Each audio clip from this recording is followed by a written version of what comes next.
2nd could have possibly resulted in criminal charges that might possibly resulted in a trial against her relating to this classified information, well, then, to use your words, Director, I don't think that there's any reasonable prosecutor out there who would have allowed 2 immunized witnesses central to the prosecution to proving the case against her to sit in the room with the interview, the FBI interview of the subject of that investigation. And if I heard you earlier today, in your long career, I heard you say that you've never had that circumstance. Did I hear you correctly? That's correct. But okay, and I never have either, and I've never met a prosecutor that's ever had that. Did you personally interview the secretary on Saturday morning? I didn't personally, no. And how many agents did? I think we had 5 or 6. Did you talk to all of those agents after the interview? I did not speak to all of them, no. Did she testify or talk to them under oath? No. She did not. Well, that's a problem. But no, it's still a crime to lie to us. I know it is. Do you have a transcript of that? No, we don't record our. Do you have a 302? I guess it's called analysis. I do. I don't have it with me, but I do. Did you read it? Yes. You did. Can we get a copy of it since the case is closed?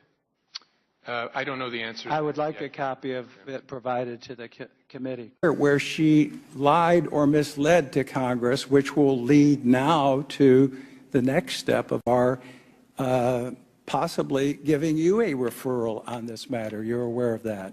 Yes, someone mentioned that earlier. And that probably will happen. Thank you for shedding some light on what took place. Can I, Mr. Chairman, Sure, go ahead. Respond just very briefly? I hope what you'll tell the folks in the cafe is, look me in the eye and listen to what I'm about to say. I did not coordinate that with anyone. The White House, the Department of Justice, nobody outside the FBI family had any idea what I was about to say. I say that under oath. I stand by that. There was no coordination. There was an insinuation of what you were saying that I don't mean to get strong in responding, but I want to make sure I was definitive about that. Thank you, sir. Since you announced that there would be no prosecution of Secretary Clinton in July, there have been several very material issues that are troubling. And would that not require a reopening of the investigation to solve those issues?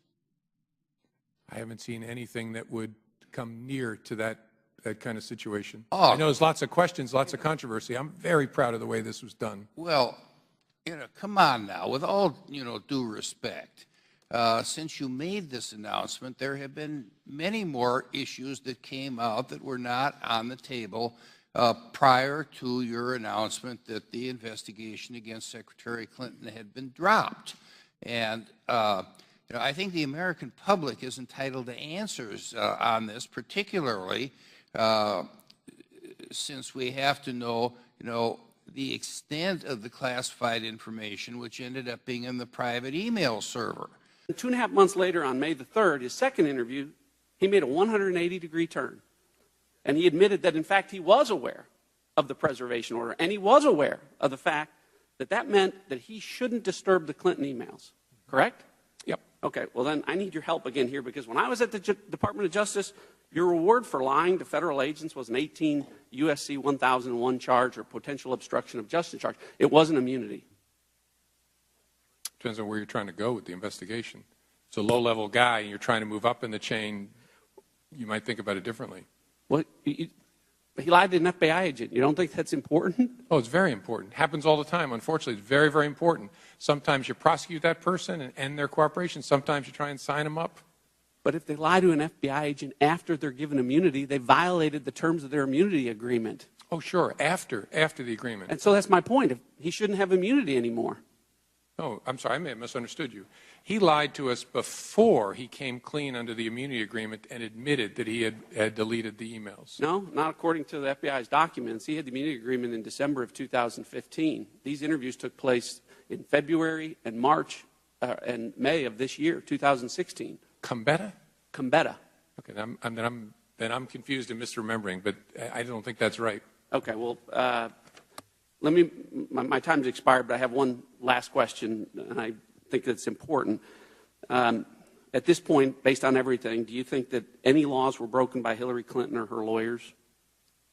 Do I think that any laws were broken? Yeah. I don't think there's evidence to establish that. Okay. Well, I think you're making my point when you say there's no evidence to establish that. Maybe not in the way she handled classified information, but with respect to obstruction of justice. And you've got a pen here. I just want to make sure the record's clear about the evidence that you didn't have, that you can't use to prove. So this comes from the FBI's own report. It says that the FBI didn't have the Clintons' personal Apple server used for Hillary Clinton work emails. That was never located, so the FBI could never examine it. An Apple MacBook laptop and thumb drive that contained Hillary Clinton's email archives was lost, so the FBI never examined that. 2 BlackBerry devices, provided the FBI didn't have SIM cards or SD data cards. 13 Hillary Clinton personal mobile devices were lost, discarded, or destroyed with a hammer, so the FBI clearly didn't examine those. Various server backups were deleted over time, so the FBI didn't examine that.